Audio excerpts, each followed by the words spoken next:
Hi dears അസ്സലാമു അലൈക്കും welcome back to my channel. അപ്പം ഞാൻ ഇന്നൊരു കുക്കിംഗ് വ്ളോഗുമായിട്ടാണ് വന്നേക്കുന്നത്. വേറൊന്നുമല്ല, എന്നോട് ഒരുപാട് പേര് കുറേ നാൾ കൊണ്ട് ചോദിക്കുന്നൊരു വിഭവമാണ് കുക്കർ ബിരിയാണിയുടെ റെസിപ്പിയായിട്ടാണ് വന്നേക്കുന്നത്.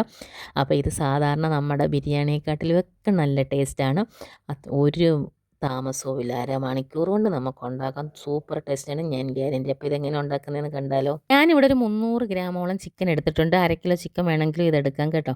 1 കിലോ ചിക്കൻ എടുക്കുന്നവർക്ക് ഞാൻ ഇട്ടേക്കുന്ന പൊടികളുടെ എല്ലാം ഡബിളായിട്ട് എടുക്കണം. ഇപ്പം 1/2 കിലോ ചിക്കൻ്റെ അളവുകൾ പറയാം. 1 ടീസ്പൂൺ മുളക് പൊടി, 1 ടീസ്പൂൺ മല്ലിപ്പൊടി, 1/2 ടീസ്പൂൺ മഞ്ഞൾപ്പൊടി, 1/2 ടീസ്പൂൺ ഗരം മസാലപ്പൊടി നമ്മൾ വീട്ടിൽ തന്നെ പൊടിച്ചാണ്. പിന്നെ 1 ടീസ്പൂൺ തൈരും കൂടെ ചേർത്ത് ആവശ്യത്തിനുള്ള ഉപ്പും കൂടെ ചേർത്ത് നന്നായിട്ട് ഇളക്കി യോജിപ്പിക്കുക. നന്നായിട്ട് മിക്സ് ചെയ്യുക കേട്ടോ. ഇത് നമുക്ക് 2 മണിക്കൂർ മാറ്റി വെച്ചാൽ എത്രയും നല്ലത്. കാരണം ഇതിനകത്ത് എരിവും പുളിവും എല്ലാം കൂടി ഈ ചിക്കൻ അകത്തോട്ട് പിടിക്കും. നമുക്ക് സമയമില്ലാത്തവരാണെങ്കിൽ അത് നമ്മൾ ആദ്യമേ ചിക്കൻ എടുത്ത് ഇത് മാറ്റി വെച്ചിട്ട് ബാക്കി പരിപാടികൾ ചെയ്താൽ മതി. പിന്നെ നമ്മൾ അത്രയും സമയം മാറ്റി വെച്ചാൽ മതി കേട്ടോ. ഇപ്പം തൈരിന് പകരം വേണമെങ്കിൽ നാരങ്ങാനീരും കൂടെ നാരങ്ങാനീര് മാത്രം ചേർക്കാം. പക്ഷേ നമ്മൾ 2 മണിക്കൂറിൽ കൂടുതൽ അത് വെക്കരുത് കേട്ടോ, നാരങ്ങാനീര് ചേർത്താൽ. പിന്നെ നമ്മൾ ചെറിയ 3 സവാളയാണ് എടുത്തേക്കുന്നത്. വലിയ സവാളയാണെങ്കിൽ 2 എണ്ണം മതി കേട്ടോ. പിന്നെ ഇഞ്ചി ഒരു ചെറിയ കഷ്ണം, പിന്നെ കുറച്ച് വെളുത്തുള്ളി, പിന്നെ 2 പച്ചമുളക്. ഇത് നമ്മൾ അരയ്ക്കാതെ ചതച്ച് ജസ്റ്റ് ഒന്ന് എടുക്കുകയാണ്. അപ്പം ഞാൻ ഈ കാണിച്ചേക്കുന്ന ഗ്ലാസ്സിനകത്താണ് നമ്മൾ അരി എടുത്തേക്കുന്നത്. അപ്പോൾ ഇത് 1/2 കിലോ അരിയുണ്ട്. നമ്മൾ 1/2 കിലോ ആണെങ്കിലും നമ്മുടെ വീട്ടിലുള്ള ഏത് ഗ്ലാസ്സാണോ അതെടുത്ത് അതൊന്ന് അളക്കണം. എന്നിട്ട് നമുക്ക് വെള്ളത്തിൻ്റെ പാകത്തിന് വേണ്ടിയാണ്. അപ്പോൾ അത് ഞാൻ എടുത്തിട്ട് നമ്മുടെ കഴുകി നന്നായിട്ട് ആ അരി കഴുകി മാറ്റി വയ്ക്കുക. വെള്ളത്തിട്ട് കുതിർത്തിയൊന്നും വേണ്ട, അതങ്ങോട്ട് മാറ്റി അവിടെ ഇരിക്കട്ടെ. അപ്പോഴത്തേന് നമുക്ക് നമ്മൾ വെക്കാൻ പോകുന്ന കുക്കറാണ് ഇതിനകത്ത് ഏറ്റവും പ്രധാന ഇൻഗ്രീഡിയൻസ് കേട്ടോ. കുക്കർ എടുത്ത് ചൂടാക്കുക. അതിനകത്തോട്ട് 2 ടീസ്പൂൺ നെയ്യും, പിന്നെ നമ്മൾ ഏത് ഓയിലാണോ ഉപയോഗിക്കുന്നത് ആ ഓയിൽ, ഞാനിപ്പോൾ വെളിച്ചെണ്ണയാണ് ഇവിടെ ഒഴിച്ചേക്കുന്നത്. 2 ടീസ്പൂൺ വെളിച്ചെണ്ണയാണ് ഒഴിച്ചേക്കുന്നത്. നിങ്ങൾ സൺഫ്ലവർ ഓയിലാണ് ചേർക്കുന്നവർക്ക് അത് ചേർക്കാം, നോ പ്രോബ്ലം കേട്ടോ. അത് ജസ്റ്റ് ചൂടായി വരുമല്ലോ. അപ്പോൾ നമ്മൾ കുക്കർ നന്നായിട്ട് ചൂടാക്കിയിട്ടാണല്ലോ ഇതൊക്കെ ചേർക്കുന്നത്. അപ്പോഴത്തേനും നമ്മൾ ഉടനെ തന്നെ എണ്ണ ചൂടാവും. അപ്പോൾ ചൂടായി വരുമ്പോഴത്തേനും നമ്മൾ 3-4 ഗ്രാമ്പു, 2 കഷ്ണം പട്ട, പിന്നെ ഈ സ്റ്റാർ പോലുള്ള സാധനം തക്കോലം എന്നാണ് പറയുന്നത്. ഇത് വേണമെങ്കിൽ ഇട്ടാൽ മതി, അല്ലെങ്കിൽ ബേ ലീവ്സ് എന്നും പറഞ്ഞുകൊണ്ട് ഉണങ്ങിയ വയണയില കിട്ടുമല്ലോ, അതിടാം. നമുക്കിടെ കയ്യിലിപ്പോൾ അതില്ലാത്തതുകൊണ്ട് ഞാനത് ഇട്ടില്ല. എന്നിട്ട് ആ പെട്ടെന്ന് നമ്മൾ സവാള ഇടണം, അല്ലെങ്കിൽ ഈ മസാല എല്ലാം കൂടെ കരിഞ്ഞു പോകും കേട്ടോ.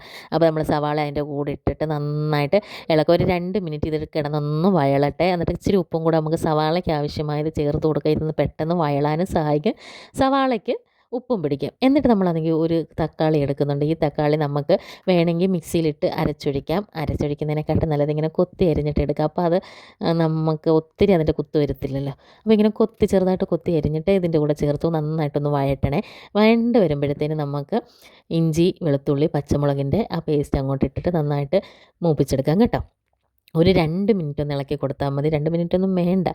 എന്നിട്ട് നമ്മൾ പെട്ടെന്ന് എന്തോ ചെയ്യണമെന്ന് അറിയാമോ, നമ്മുടെ മസാലയെല്ലാം പുരട്ടി വെച്ചേക്കുന്ന നമ്മുടെ ചിക്കനും കൂടി ഇതിൻ്റെ കൂടെ ചേർത്ത് ഇളക്കി കൊടുക്കണേ. എന്നിട്ട് നന്നായിട്ട് അതൊന്ന് ഒരു 2 മിനിറ്റ് ഇളക്കി കൊടുക്കുക. ഇളക്കിയില്ല എന്നിട്ട് ആ മസാലയും സവാളയും എല്ലാം കൂടെ ഒന്ന് ഒന്നിച്ച് പിടിച്ചാൽ മതി, അല്ലാതെ വേറെ ഒന്നും വേണ്ട. അത് നന്നായിട്ട് ഇളക്കി കൊടുത്ത് കഴിഞ്ഞിട്ട് ഇനി നമ്മൾ വെള്ളം ഒഴിക്കുമ്പോഴാണ് ശ്രദ്ധിക്കേണ്ടത്. അപ്പോൾ ഇത് നന്നായിട്ട് ഇളക്കി കൊടുത്തുകൊണ്ടേ ഇരിക്കുക. ഒരു 2 മിനിറ്റ് അവിടെ കിടന്ന് ഇളക്കി യോജിപ്പിക്കുക.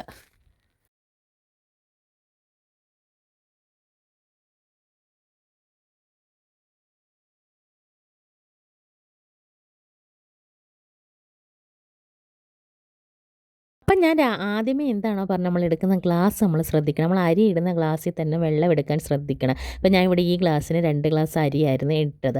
അപ്പോൾ അതേ ഗ്ലാസ്സിന് തന്നെ ഞാൻ 3 ഗ്ലാസ് വെള്ളമാണ് ഒഴിക്കുന്നത്. നമുക്ക് ചൂടുവെള്ളം ആണെങ്കിലും കൊള്ളാം, ഞാൻ ഇവിടെ പച്ചവെള്ളമാണ് ചേർത്തത്. പച്ചവെള്ളം ആണെങ്കിലും കുഴപ്പമൊന്നുമില്ല കേട്ടോ. എന്നിട്ടാണെങ്കിൽ ആ ഗ്ലാസ് നമ്മൾ 3 ഗ്ലാസ് വെള്ളം ഒഴിക്കുന്നത് എന്താണെന്ന് വെച്ചാൽ ഈ ചിക്കനകത്ത് ഓൾറെഡി വെള്ളം ഉണ്ടല്ലോ. അപ്പോൾ അത് ഇറങ്ങി വരും നമ്മൾ വിസിലടിക്കുമ്പോഴത്തേന്. അതുകൊണ്ട് അല്ലെങ്കിൽ നമ്മൾ 2 ഗ്ലാസ് അരിക്ക് 4 ഗ്ലാസ് വെള്ളമായിരുന്നു വെക്കുന്നത്. അപ്പോൾ ഇത് ചിക്കനും കൂടി ഇടുന്നുണ്ട് നമ്മൾ 3 ഗ്ലാസ് വെള്ളമേ വെക്കുക. അതാണ് പെർഫെക്റ്റ് പാകം. എന്നിട്ട് നമ്മൾ ഈ വെള്ളവും കൂടെ ഒഴിച്ചിട്ട് നമ്മളെന്തോ ചെയ്യണം, നമ്മുടെ അരിയും കൂടെ അതിനകത്തോട്ടിട്ട് നന്നായിട്ട് യോജിപ്പിച്ചെടുക്കുക കേട്ടോ. എന്നിട്ട് നമ്മൾ ഈ സമയത്താണെങ്കിൽ നമ്മൾ ഉപ്പ് നോക്കണം കേട്ടോ. ഉപ്പ് ഇച്ചിരി മുമ്പോട്ട് നിൽക്കണം, കാരണം ഈ ചോറ് വെന്ത് വരുമ്പോൾ ഉപ്പ് വേണമല്ലോ. അല്ലെങ്കിൽ നമ്മൾ ഇപ്പോഴത്തെ പാകത്തിന് ഉപ്പ് കറക്റ്റാണെന്നും പറഞ്ഞ് എടുത്തു കഴിഞ്ഞാൽ നമ്മൾ ചോറ് വെന്ത് വരുമ്പോൾ ആ ചോറിന് ഉപ്പ് കിട്ടത്തില്ല.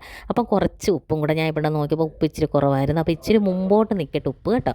ഒരു നുള്ളുപ്പും കൂടെ അതിനകത്തോട്ടിട്ടിട്ട് നമ്മൾ ഒരു പിടി മല്ലിയിലയും 2-3 പുതിനയില, 2-3 എണ്ണം മതി പുതിനയില ഒത്തിരി ഇട്ടാലും നമുക്കതിൻ്റെ കുത്തുണ്ടാവുമല്ലോ.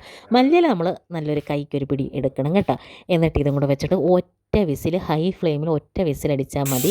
എന്നിട്ട് അതിൻ്റെ പ്രഷർ പോകുന്നിടം വരെ നമ്മളവിടെ മാറ്റി വെക്കുക. ഇത് മൊത്തത്തിൽ എനിക്കിത് ഉണ്ടാക്കാൻ എടുത്തത് അരമണിക്കൂർ പോലും ആയില്ല കേട്ടെ. 7 മണിക്ക് ഞാൻ പരിപാടി തുടങ്ങി, 7:30 ആയപ്പോഴത്തേനും നമ്മുടെ ചോറ് ഇവിടെ റെഡിയായി. പിള്ളേർക്കൊക്കെ പെട്ടെന്ന് സ്കൂളിൽ കൊണ്ടുപോകാം. നമ്മൾ രാവിലെയൊക്കെ ഉറങ്ങിപ്പോയാൽ പെട്ടെന്ന് ചെയ്യാൻ പറ്റിയൊരു പരിപാടിയാണ് കേട്ടോ. അതുപോലെ ഈ കുക്കർ അങ്ങോട്ട് തുറക്കുമ്പോൾ ആണെങ്കിൽ നല്ലൊരു മണം, നമ്മളൊരു ബിരിയാണി കടയുടെ മുമ്പിൽ പോയി നിൽക്കുന്ന പോലത്തെ മണമാണ്.